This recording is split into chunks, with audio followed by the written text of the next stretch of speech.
Hey, what's up, J-Crew? Samahan nyo nga ako i-unbox natin tong McDonald's collab ng Pokemon Happy Meal Toys. Sa Japan nga lang to nirelease noong August 2025. Meron nga tong 8 klaseng toys at isang secret. At siya nga pala blind box din siya. Pero ito yung pinagkaguluhan sa Japan, guys. Pag nga bumili ka ng toys ay kasama sa set niya itong 1-pack trading card. May 2 card nga to. Yung isa yung promo card ni Pikachu at isang random card na may 5 klase. Hindi ko na nga siya binuksan at pinanatili ko na lang siyang sealed. Naging controversial nga siya sa Japan dahil nga marami nag-hoard at sobrang daming pagkain na nasayang dahil tinapon. Anyways guys, buksan na natin bago mapahaba ang ating istorya. First box.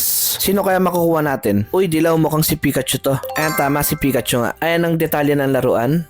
At may gulong sa ilalim. Ito pala yung mga catalog ng pwedeng makuha, guys. At meron nga isang secret. At pakita naman natin tong gimmick ng laruan. Bali gumagalaw nga yung buntot niya pag inandar mo siya ng ganyan. Okay, next box. Kayo ba guys, sino yung favorite nyong Pokemon? Comment nyo naman sa ilalim. Next nga nakuha natin, itong si Squirtle. Ang cute niya at nakaupo pa siya sa Pokeball. Same gimmick sila ni Pikachu. Pero itong kay Squirtle, buong katawan niya yung gumagalaw. Okay, pang third box na tayo guys. So far di pa tayo dumadoble at wag naman sana. Wow, interesting. Sino kaya to? Uy, si Lucario. Uy, iba yung kanyang gimmick. Ayan, try natin to guys. May pang target pa oh. Kabit muna natin siya dito.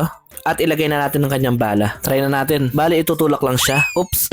Isa pa guys. Ayun. Isa pa, long range naman. O diba? Okay, last box na tayo guys. Hindi naman siguro to doble. Uy, pula, mukhang si Charmander nga to. Boom, tama tayo guys. Cutie. Ikabit na natin siya dito. At ang kanyang gimmick ay isa siyang trompo. Ayan ang detalye sa likod. At paikutin na natin to guys. Try ulit natin. Di ako satisfied sa pag-ikot niya.